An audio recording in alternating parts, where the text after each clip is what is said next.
He just won't listen. I try to talk with her and it's like she's on another planet. Does this sound familiar to you? The most important part of communication is listening. We have 2 ears, but only 1 mouth. Are we always complaining that the other people will not listen to us? How can we get other people to listen to us or to get through to them? By listening to others, we build a stronger connection with them. If you want to have a positive effect on your loved ones and your tribe, you will need to learn how to listen. Listening to others lets them know that you care about them and that you have interest in what they're doing. Listening to others creates trust and demonstrates respect. If you are always talking about your interest and what is important to you, you can weaken the connection that you have with other people. Asking questions and showing interest in their passions helps you build a stronger connection with your tribe and others that you care about. Do not be afraid of asking questions about what motivates and what interests other people. People are always willing to talk about themselves, their projects, their hopes, their dreams. If you want to get the attention of other people, you will need to listen to them. This kind of listening requires observation without judgment. As we have learned earlier in mindfulness, that we have to take in information without making judgments. When you're listening to others, you cannot be making judgments out loud or even to yourself. People will take your judgment as a condemnation or a completion of the discussion, and this will stop communication. We do not like it when we are condemned. When a judge makes a decision, everyone gets up out of the courtroom and walks away. If you make a judgment when you are listening, you will stop listening and the other person will stop talking. Mindfulness should always lead to kindfulness. If any judgments that you make at any later date do not lead to kind actions, they should be avoided. The more compassionate and kind that we are, the easier it will be for us to listen to others and for them to express their deepest emotions with us. What makes humans the most powerful species on the planet is their ability to communicate. Not only can they communicate complex situations, they can also communicate about what happened in the past and what will happen in the future. Imagine a wolf pack. Alpha in the wolf pack is smart enough to wait on the deer for the prey that comes along sauntering. One of the younger wolves is impatient. The older wolf says to the younger one, "Now, you're going to have to be more quiet. If you don't, we're going to scare the deer away."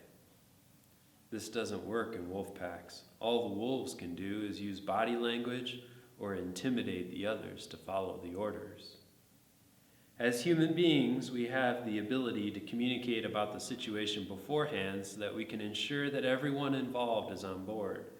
This makes humans far superior hunters, even though we are neither the fastest nor the strongest. In human beings, the failure to listen can result in our demise or death. When powerful people like movie stars or CEOs stop listening to people around them, they usually become involved in activities that are detrimental to their physical, mental, and emotional lives. This is why it is so important to continuously listen to other people. It is not as if we need to constantly obey the orders of others. It is that they will help us to learn how to live. The only way that we can do this is by listening to each other. When we listen to others, we need to use our powers of observation and not let our judgments take over. Just as in earlier lessons, you can journal the information that others are talking about at a later time, then another length of time, then you can stop and write about your judgments. This needs to be done after a length of time has passed.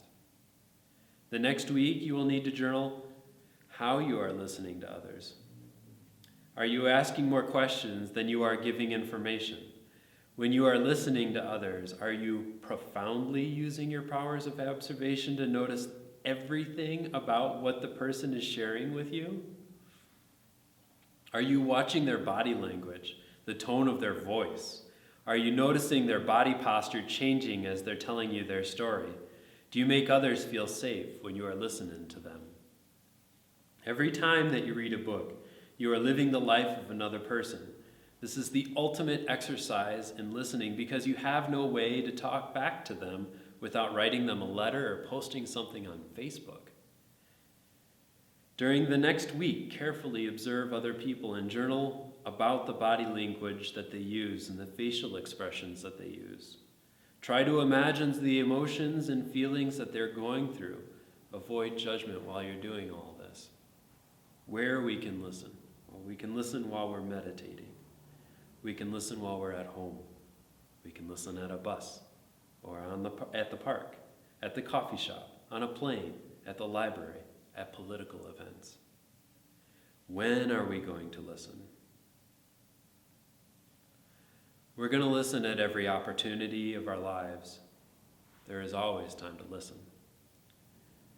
When you are listening to people and asking questions, you want to ask them, why do you feel that way?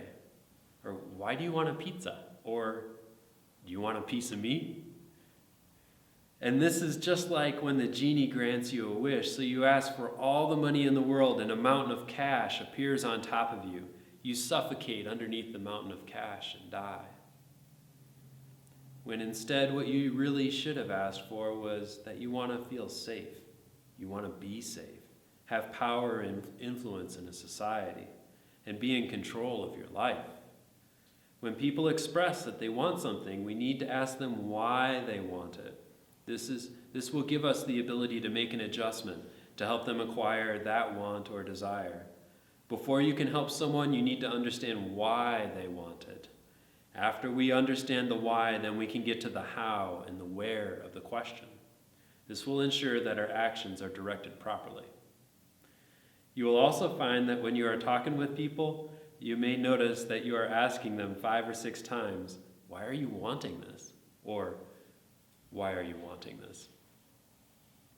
Many times, people may tell you why they want something, but they may only be telling you what they think you want to hear. If we ask questions and expect a specific answer, then this is not listening. An example would be you asking a question like, so you are voting for Trump because he's a racist bigot?